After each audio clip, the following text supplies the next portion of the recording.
And one of the chapters in that book was on the Serpo story. Okay. And I determined even then that that story was so big, so huge, that one chapter was not going to cover it. And the book needed to be written. Right. However, the website was still out there. And the website, at that point, when I decided to write the book, I think even at that point there were about 13,000 words already on the website. It was huge. And not only was it put out there by Bill Ryan. Do you know Bill, by the way? I don't know him, but that's the Serpo.org site? Yes. Serpo.org. So not only was Bill putting out the information from anonymous contributors who knew about the program, were also sending in supplementary data, so that website became fleshed out with a very complete story. Anonymous alone couldn't handle the entire amount of data. Other people did. Filled in with people who were instrumental in the program. So it was beautiful. But my thinking was that a website is a website. It could go away in an instant. True. The book needed to be written. And it had to be put in some sort of indelible form. And the publisher agreed. And so that's why I did the book. Yeah, that's a nice thing. Books will never go out of style in the same way that paper and pencils will. Exactly. They're kind of the fundamental, and they're always going to be around. Yeah, even F. Scott Fitzgerald wrote on a pad with a pencil. Absolutely. Well, the website existed, and you saw that there are many more dimensions to this, and so the book came about. Well, it all started really at the Congress. In 2006. That's where I met Bill Ryan. And Bill and I shared that shuttle from Laughlin to Las Vegas Airport. You've been there, right? So did you know about that? It's a 2-hour ride from Laughlin, Nevada to the Las Vegas Airport. Yeah, I've done that trip. Okay, so Bill and I were in the same shuttle, and I listened to him talk about this subject for 2 hours. And I knew I had to get into this after listening to him talk. Yeah. That's when he was most enthused about it. And it was clear to me that it was a sensational story. And I had such a long background in UFO investigation that I knew it was true, almost instinctively. Yeah, It was clearly, there was too much detail. And that's what started me out on it. Now, one thing that I learned in your book I'd never heard of before, I had heard of Project Blue Book. But from there, you talked about Project Red Book. This is where this information was intended to be. This was the domain where that information was kind of gathered. Is that true? Or? No, the information for the website, you mean? No. Well, for this project, for the Serpo project itself. It was actually based on a 3,000-page book that was the debriefing of the 7 people that returned. Okay. They were debriefed for a solid year, and that debriefing became a 3,000-page book that Anonymous used to reveal this information. I see. I found that too. You talked, for example, about the preparation that they made, isolation, things like that. Share a little bit about what the military did. I mean, because even with regard to even their existence, I mean, they were very clear to, it seems to me, to ensure the maximum degree of what I call plausible deniability. This was about as top secret as any program in military history. It was highly compartmentalized. Very few people knew about it.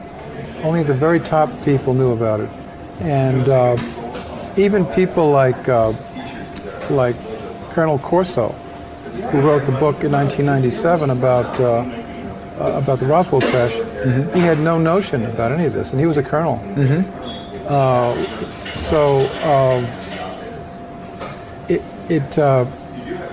They went to such almost ridiculous lengths to keep this secret and to keep these 12 people cooped up, literally imprisoned, until they took off.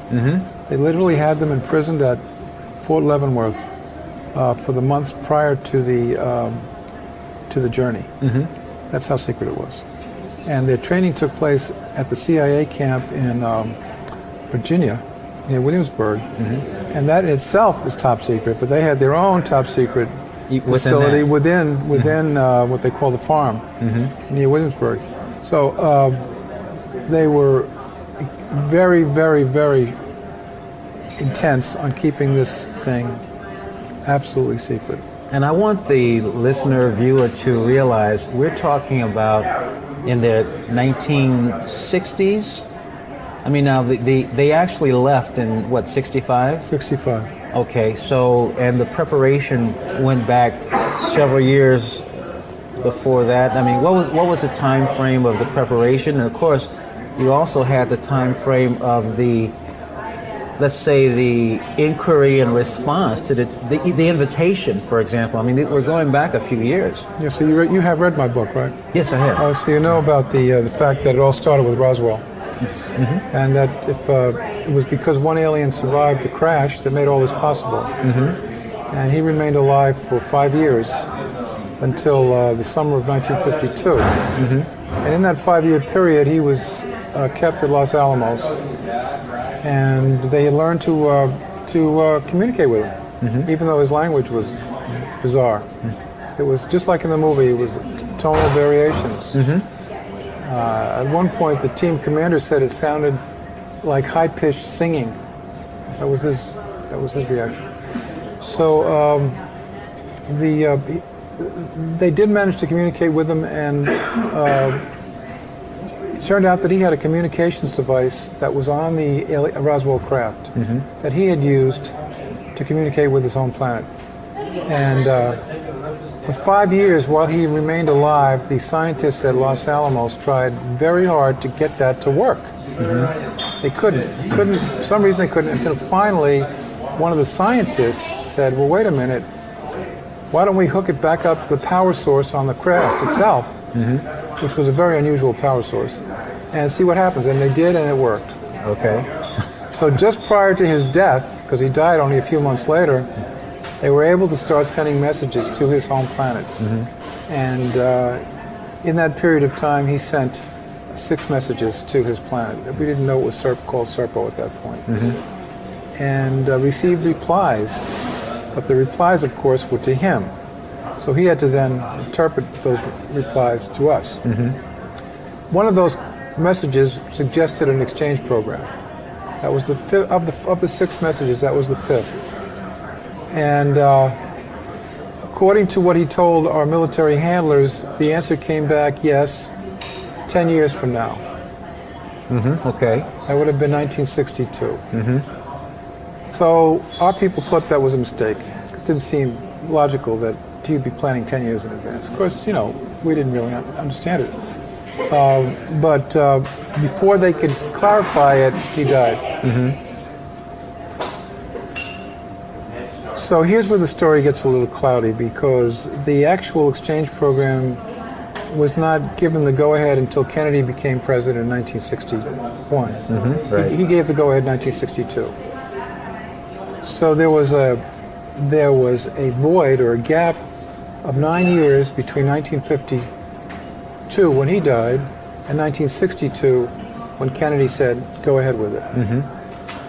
The big question that I had to puzzle over was what happened in that 10-year period. Because I knew that there had to be more communications with his home planet in that period of time. Sure. But then I realized, putting it all together, that that craft was a small 6-man craft. It could not have traveled. It's like a scout trap. 40 light years through the galaxy by itself. It wasn't geared for it. Right. So it became clear to me that there must have been a mothership involved. And if there was a mothership involved in orbit after the Roswell crash, they had the capability right then of sending down another craft. But the story that Kennedy got in 1962 was that hadn't happened. As far as he knew, Our whole agenda was simply the suggestion for the exchange program and the plan to send the alien craft back in April of 1964. That was the plan. Okay. He knew nothing about what had happened in that interim between 1952 and 1962 because the CIA didn't want him to know. Well, this also suggests that Eisenhower didn't pass anything on to him either? No. Wow. No, Kennedy was briefed by MJ-12. That's his only source of information was MJ-12. Who, by the way, also briefed Eisenhower. Eisenhower had more information than anyone else. As a president? Yeah, as a president. But starting with Kennedy, they started backing off and rationing it out. Yeah. Okay. On a need-to-know basis. Need-to-know basis. And the reason they did that with Kennedy was because when they told Kennedy about the exchange program, he immediately put it in the hands of the DIA. Yeah, he created the Defense Intelligence Agency, the DIA. That was his creation. Okay, wow. So he put it in their hands. So they were created, McNamara and Kennedy created the DIA in 1961. They had no prior knowledge of a lot of heavy secrets that the CIA had in their vaults. And the CIA wasn't about to share with them. That's the one thing I kind of find, and I hear about the interactions between these various agencies, especially in this day and age when it seems as though if you want to know, a person's schedule for going to the bathroom, there's probably someone in the data exists someplace. Exactly. And yet, among the various agencies, they don't even want to talk to each other. Exactly. And you take some of them, like the Office of Naval Intelligence. That is a very venerable organization going back to the 1880s. That's probably the oldest military intelligence operation. They weren't about to start sharing things with the CIA and the FBI and all these other issues. No, they played them very close to the vest. But in any case, the DIA had no knowledge of what had transpired between the death of EBE number 1, which was what they called him, right, and Kennedy's briefing on him by MJ-12 on the exchange program. Well, it turns out that in that period of time there was another landing. The 1953 Kingman UFO landed in the 18th of May, 1953, and there were 2 crashes that followed. I've spent 6 years as a former director and curator of museums, going out and doing the type of scientific study and research required to find sites, be they ancient or be they more modern. In this case, 60 years ago this year, a UFO landed at Kingman, Arizona, about 17 miles south of it. And it is the vehicle that was taken to Groom Lake, and it is the very basis of the entire Area 51 story. It was taken intact along with the corner of a crew. No damage. Just couldn't fly anymore. That was Harry Drew, UFO investigator and historian and filmmaker, talking about and corroborating the landing of a UFO in Kingman, Arizona in 1953. What we have here, and our guest, we're continuing our conversation with Len Kasten, who wrote a book about a mission where a number of American military people went to a planet called Serpo in Alpha Centauri. It was, as I recall, a binary star system, two suns, and the planet Serpo actually orbited one of the 2 suns of this particular star system. But at any rate, let us continue. He was talking about how, we were talking at the beginning, or before the break, how a ship was fortuitously and graciously delivered to the Earth and to the U.S. military, and it was landed at Kingman, Arizona. Let us continue. By the time Kennedy became president, we had a working look-alike of their craft at the Nevada test site. And evidently, the Ebens sent that craft down based on their communications with the Los Alamos. Because that craft didn't crash, it landed. It landed, right. That was essentially like a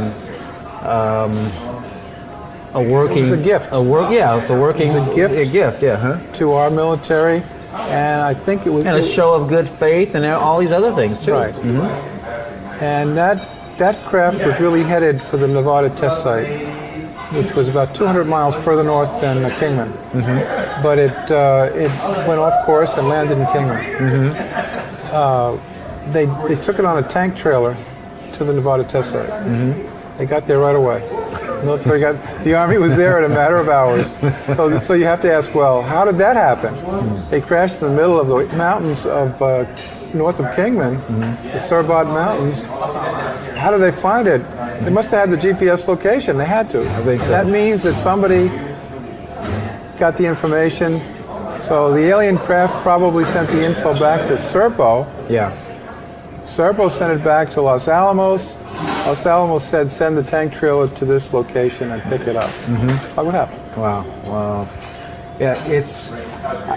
While this story unfolds and we keep in mind this was several decades ago, and that contrast again between I remind people, I am reminded of this contrast between the fact that we are still asking the question, are we alone while these things are going on? Right. See, so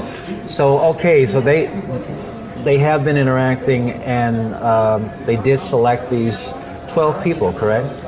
Well, what happened was when Kennedy, since Kennedy did not know about the fact that there had been that landing in Kingman, he didn't know how risky this operation was. He thought it was a very risky operation, but in truth, we knew volumes about the Evens by that point. They had sent 4 of their people on that craft that went down in Kingman to help us reverse engineer an alien, an anti-gravity craft, which we did. And we had it working by 1960. By the time Kennedy became president, we had a working look-alike of their craft at the Nevada test site. And we knew all about their planet, we knew all about their culture, we knew all about their civilization. So MJ-12 knew this was not really as risky as Kennedy thought it was, this whole operation of the exchange program. They knew that this was a friendly race, that we had developed a diplomatic relationship with them. We liked them, they liked us. And even though human body parts had been found on the craft that crashed at Roswell, we came to realize they were not human flesh eaters. That they were taking these samples back to their planet because of the DNA. That's what we found out later. Now, I've heard from time to time of various groups, I say groups, but races who were in some state of question as to their the health or the longevity of their race. Is this one where there's some question of where they're trying to rectify something as far as their viability, or I mean, why were they interested in this, taking samples and stuff?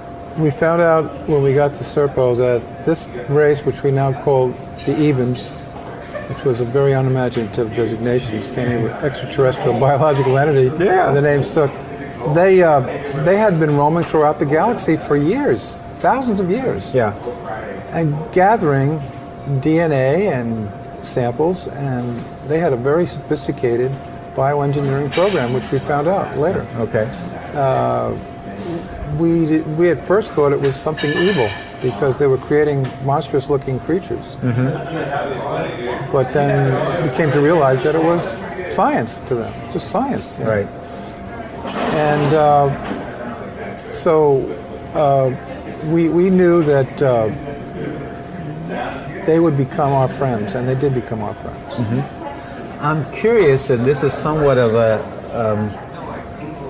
tangent to this because in my evolution of our study, I came across information about other locations. For example, in particular that comes to mind right now is the one that was at Dulce, New Mexico, and underground multi-level facility at which on several levels that something describing or akin to what you've described seemed to be there as well. These farms, if you will, for some type of whether they're humanoid, but a farm of some types of right. So was this connected? You mentioned that there was just science to them, right. But is this the same time? Because we think of a nefarious, motives behind these things. Well, the Greys, you're talking about the Greys. I believe it's the Greys that run the Dulce base. The Ebens had no connection with the Dulce base. And the Ebens never abducted. They were truly a very civilized race, but they were in a very sophisticated biodevelopment. They were taking samples from all over the galaxy in their laboratory. We found out in their laboratory on Serpo, and trying to breed various types of creatures. I see. Wow. One of those creatures happened to be a clone of the American that died on the way to Serpo. Oh, okay. Wow. Yeah, because there's one died there, and I guess one died also during the 10-year or so period that they were on the planet. Yeah, one died on the way to Serpo, 2 died on Serpo about 3 years in, and 2 decided to remain. Okay. So only 7 returned. I see. Wow. Oh, man. Now, and also in some of the notes of the commander,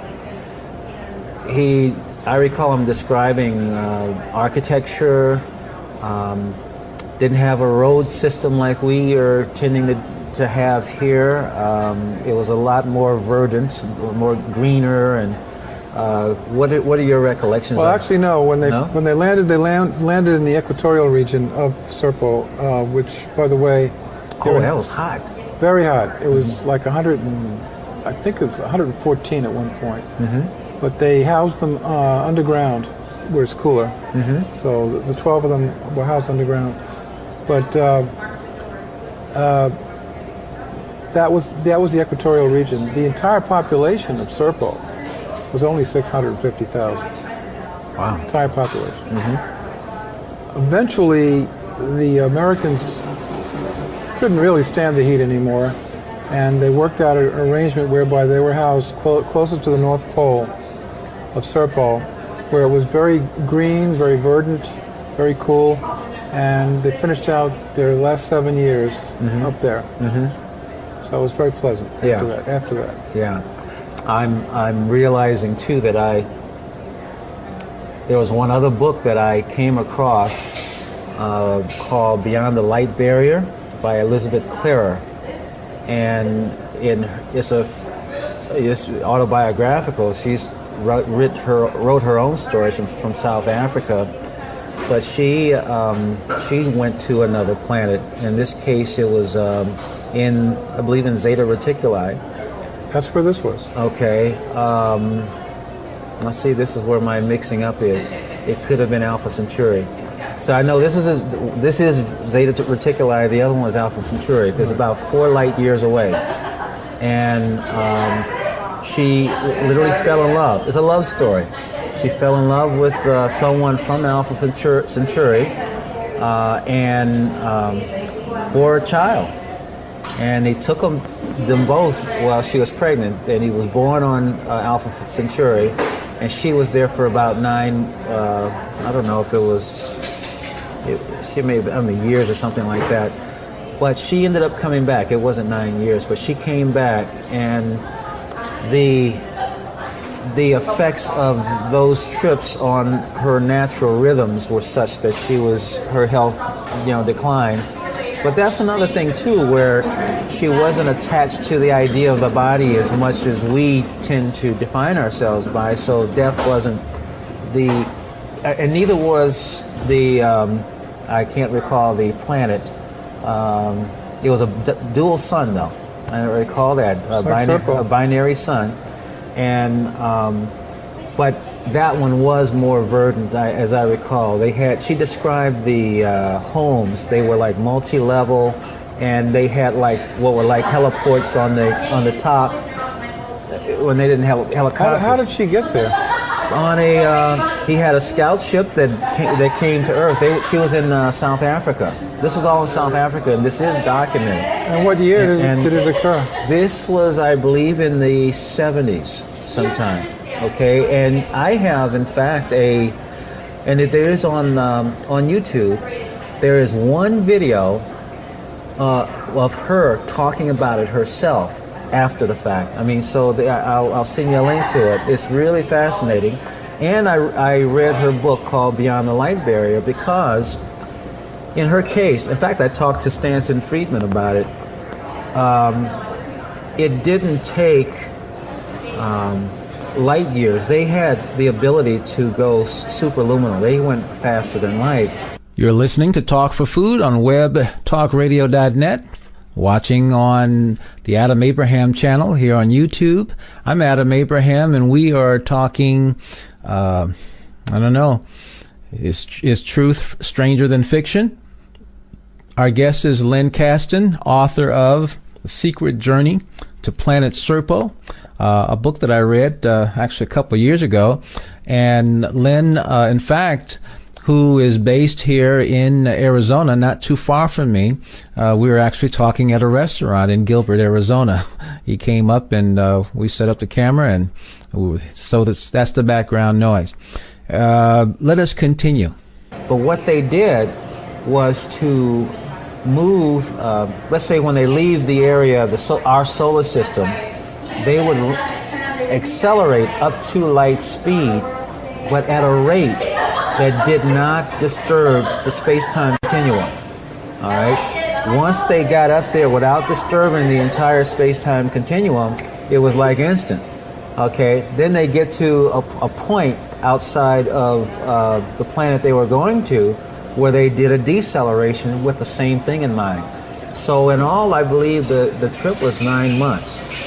Well, that's exactly how long it took to get to Serpo. Right. Okay. Now, did they explain how they were able to reach light speed? What type of power propulsion system did they use to reach light speed? That one I don't recall because, and it is described. She does describe it. I'm just not recalling it. The time frames. What time frames are? I'm going to clarify too. But it was really a quick in terms of getting there and getting back. The main thing was getting up to speed without disturbance and decelerating without disturbance. What was her name again? Elizabeth Klarer. Klarer. Clara. Yeah. Okay. Yeah. Beyond the light barrier. But they had enough of a sophisticated propulsion system to get up to light speed.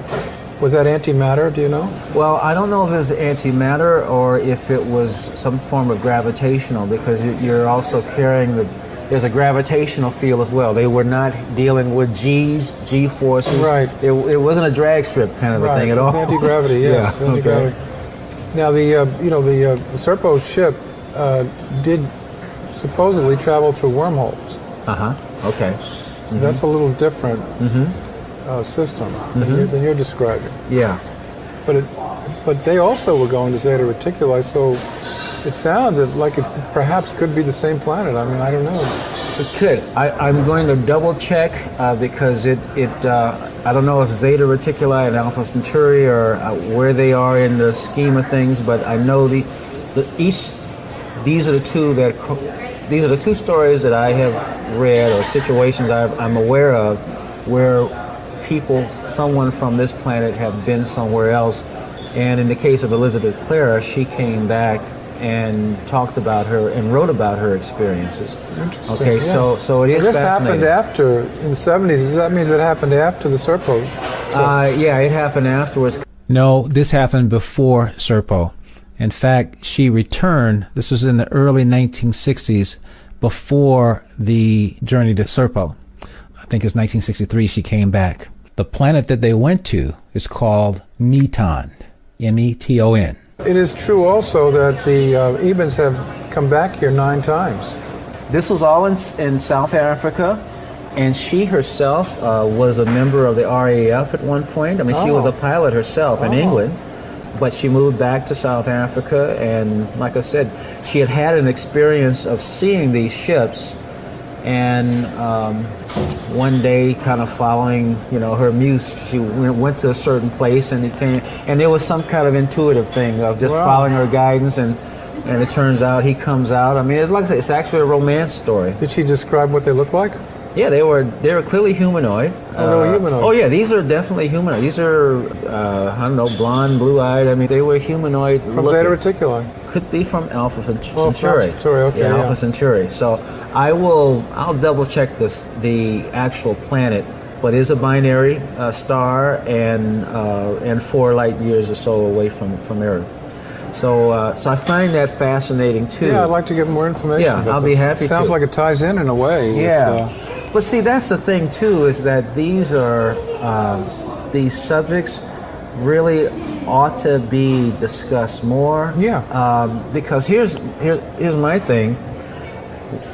A public, whoever it is that are deciding what stories get put out and which do not,